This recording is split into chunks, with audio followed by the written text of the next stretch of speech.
This যারে তুমি মহারানা দিবে তার মোহর কি তোমার কাছে ঠিক দিছে কিনা? হ্যাঁ তার মোহর যদি আগেই ঘুরেই বলায়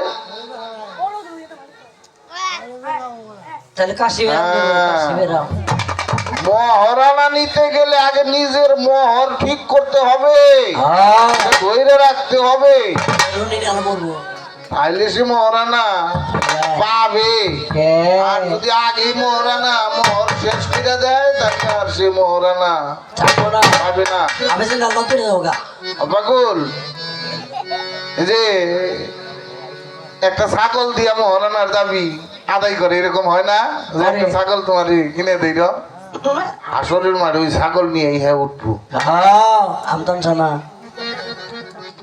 প্রকৃত একটা স্ত্রীর কাছে সবচাইতে বড় মহারানা হলো তার স্বামী।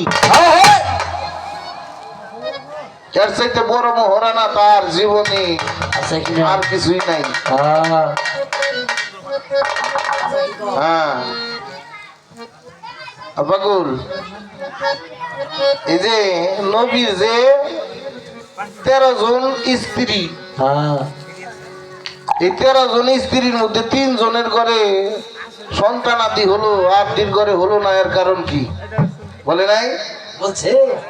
বলছে আবাজান আমার নবীর 13 জন মতান্তরে 14 জন বিবি ছিল। বিবি ছিল আমার নবী শরীয়তের যেমন উচ্চ পর্যায়ে ছিলেন, উনি শরীয়ত যেমন সৃষ্টি করছে মারিফত উনি সৃষ্টি করছে। আপাগুল একটা ছেলে সন্তান আদি জন্ম দিতে গেলে কয় বছর স্ত্রী সহবাস করা লাগে গো? মেলা। এক রাইতে গেলে কাম হয়ে যায়। কয় কিরে নাকি? এই যে আমরা কত 10 বছর 20 বছর 40 বছর 50 বছর ধরে বিয়ে করছি, সন্তান কত রয়েছে? 2টে, কত রয়েছে? 3টে, কত রয়েছে? 5টা। আর গুলা কি? আর গুলা কই গেল? সাধক বলছে, বৈজ্ঞানিক প্রমাণ করছে, একবার স্বামী স্ত্রী মিলন করলে 40,000 কোটি এই যে শুক্র কীট এটা ধ্বংস হয়। একটা কীটে একটা মানুষ জন্ম হয়। ঠিক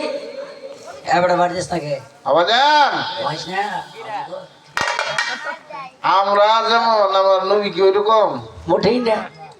উনি সময় মতো যাইতো, ওনার রতি কোনদিন নষ্ট হইতো না, ধ্বংস হইতো না। ওনার কাছ থেকে ক্ষয় হয়েছে তাহা দিয়া উনি সৃষ্টি করছে, উনি ধ্বংস করে নাই। আল্লাহ বলছে আমি অপচয়কারীকে পছন্দ করি না। কথা সত্য। একটা গান শোনাই তোমার, শুনো।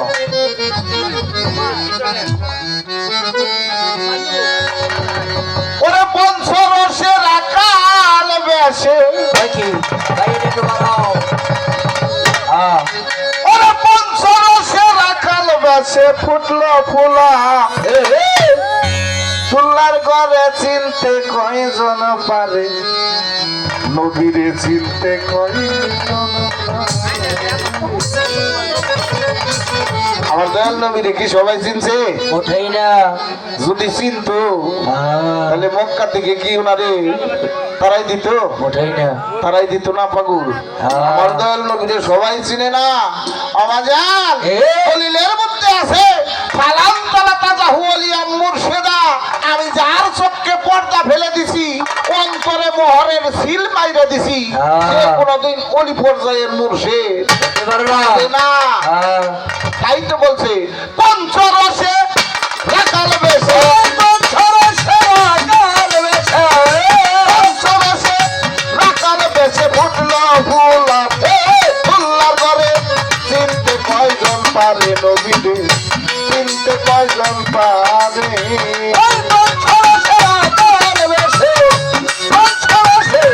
রাখাল বেশে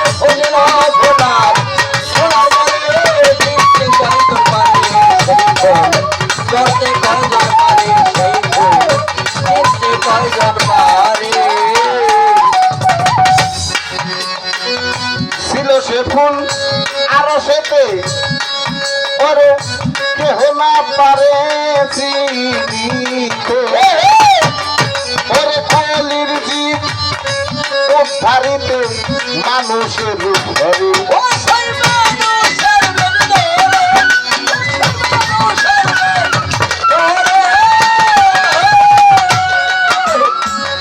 ছিল সে ফুল আরো সেতে বাজার কেহ না পারে চিনিতে কলির জীব উদ্ধারিতে মানুষের রূপ ধরে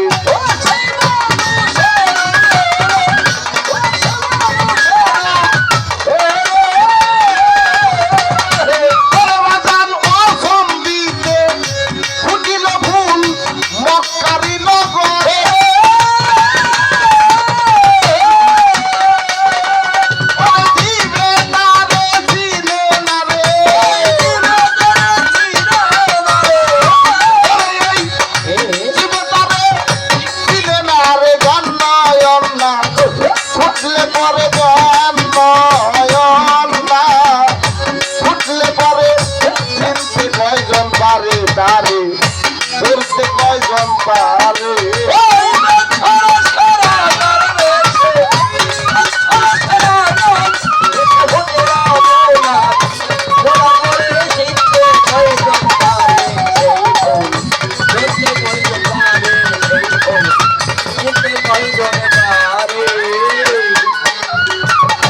কিছু ছিল মাহালিমা নবীকে কুলে নিয়া দুগ্ধ খাওয়ায় আমার হুজুর পাককে পালিয়াছিলেন অতি যতন করে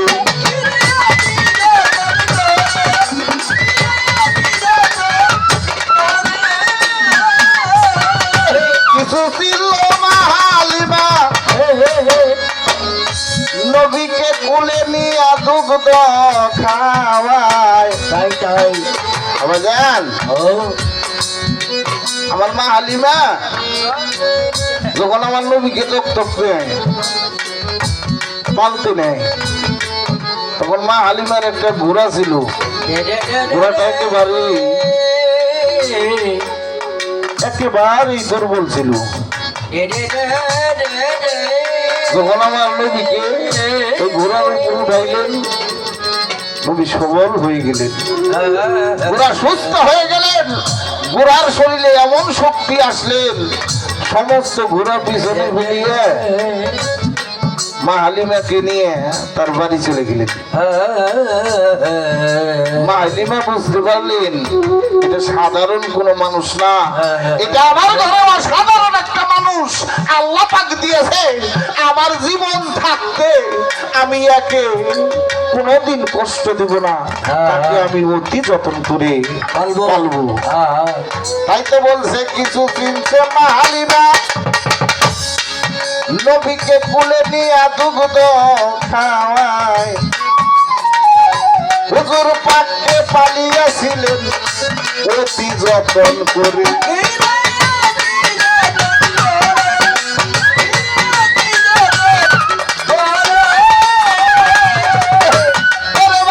ভক্তের বাঞ্ছা মিটাইতে আসিলেন তার ঘরে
যখন পূর্ণ হলো খাদিজাই চিনিতে পারলো তাই তাই নবীকে রাইখা দিল আপনারই ঘরে। ও ভাই আপনারি ঘরে, ও ভাই আপনার ঘরে। আমার নবীর বয়স যখন পূর্ণ হলো খাদিজাই চিনিতে পাইল আমার হুজুর পাককে রেখে দিল আপনারই ঘরে। ও ভাই আপনার ঘরে,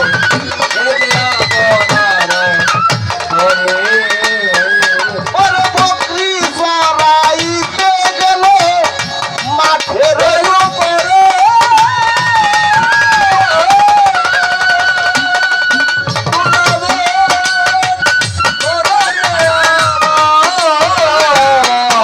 চড়াইতে গেল মাঠের উপরে।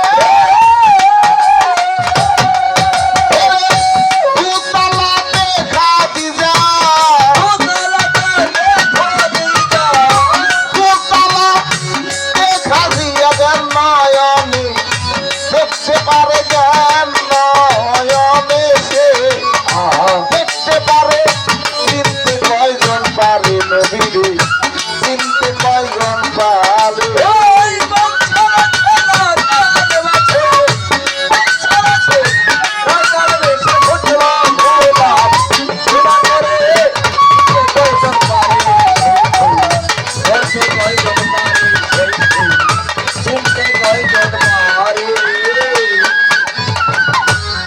আমার দয়াল নবী মাঠের মধ্যে বকরি চড়াইতেছে। বকরিকে একটা দাগ দিয়ে দিছি, সমস্ত বকরি ওই দাগের ভিতরেই বাস খায়। যেটা দাগের বাইরে যায় ওইটারে আবার ওই শিয়ালে এনে দাওয়াইয়া ওই দাগের ভিতরে এনে রেখে দেয়। আমার দয়াল নবী বকরির দড়ি মাথায় দিয়ে উনি গাছের নিচে শুয়ে তন্দ্র অবস্থায় আছে। ছোট তন্দ্র অবস্থায় আছে তো ওই রৌদ্রের ঝিলিক যখন ওই আমার দয়াল নবীর মুখের মধ্যে পড়ে ওইখানে সাপে আইসে ফোনা ধরে ওই রৌদ্রের ঝিলিক ফিরে দেয়। অত্যন্ত গরম। আমার দয়াল নবীর পাখা এই পাখিরে তাদের ডানা দিয়ে বাতাস করে। আমার খাদিজাতুল কুবরা দোতলায় বসে বসে দেখতেছি দেখতেছে তো মনে মনে চিন্তা করতেছি এটা সাধারণ কোনো মানুষ না, এটা নিশ্চয়ই আমার ঘরে আমার সেই দয়াল নবীরে পাঠাইছে যার প্রেমে আমি এতদিন মগ্ন ছিলাম, যার প্রেমে আমি এতদিন পাগল ছিলাম।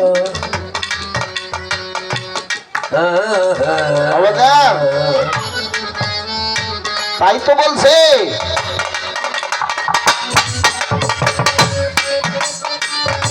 ওরে দেখে পাখিরা পাকা দিতেছে সর্পে সতর দইরাছে দোতলাতে এই শাখা দিজা আশ্চর্য রূপ ধরে।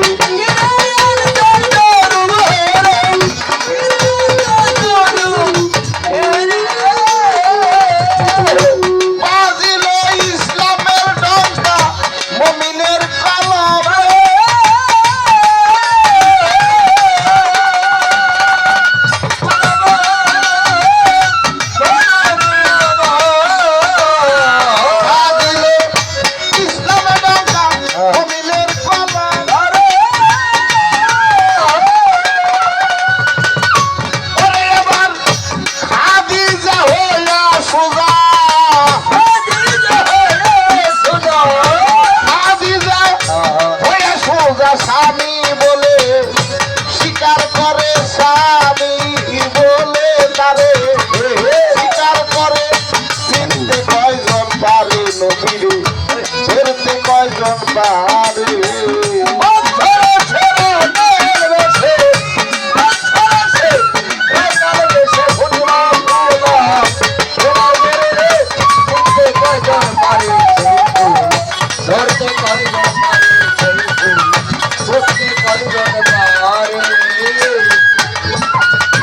যেই ভাবিতে আমার কাছে প্রশ্ন করছে হাই বলি নাই কথার জবাব দিতে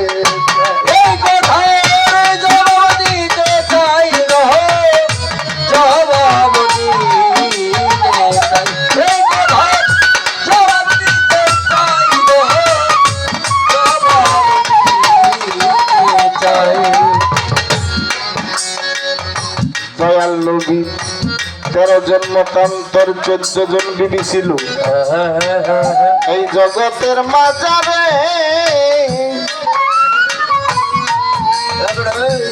কেউ তো মহরে নবুয়াত দেখলো না কেন আকাশ দেখতে পারি আকাশ দেখতে পারে গো আকাশ দেখতে পারে আকাশ দেখতে পারে আকাশ দেখতে পারে আমার জান আকাশ ছিল আমার দয়াল নবীর ঘোড়ার গাছি উনি যখন যুদ্ধে যাইতো আকাশ আমার দয়াল নবীর ঘোড়ার নাগাম ধরে আগে আগে যাইতো তো একদিন আমার দয়াল নবী উনি যখন অনেক অসুস্থ একেবারে চলতে পারে না ঘরে শোয়া হযরত বেল্লালকে বলতাছি ও বেল্লাল বেল্লাল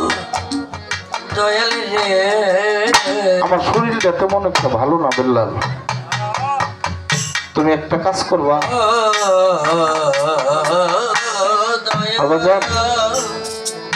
কোন দয়াল যদি তার ভক্তকে এইভাবে বলে সে ভক্ত কি ঠিক থাকতে পারে আমার দয়াল নবী তো চোখের পানি ঝরঝর করে ঝেড়ে দেয়া বলে বেল্লাল ও বেল্লাল আমার হয়তো বেশি দিন সময় আর নাই একটা কথা রাখবা বেল্লাল আমার দয়াল নবী বলে কি কথা বলে বলে তুমি যাও পুরা এই মদিনাবাসীকে জানিয়ে দাও কেউ যদি আমার কাছে কিছু পাওনা থাকে আমি তার পাওনা পরিশোধ করতে চাই আমি ঋণ মুক্ত হয়ে যাইতে চাই আমি যাওয়ার পরে যেন তোমাদের কেউ না বলতে পারে আমরা দয়াল নবীর কাছে কিছু পাই হযরত বেল্লাল একটা ঢোল গলায় নিয়ে মদিনার এ গলি ও গলি ও গলি ও গলি ঢোল বাজাইতে লাগলেন মদিনাবাসী একত্র হলেন সবাইকে বললেন শোনো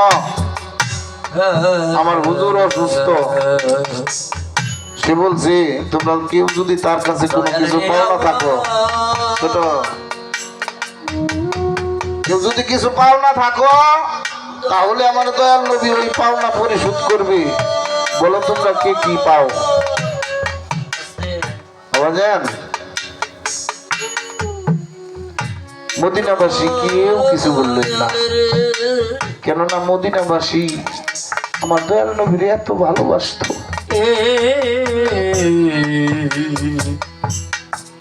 মা বাবার চাইতে বেশি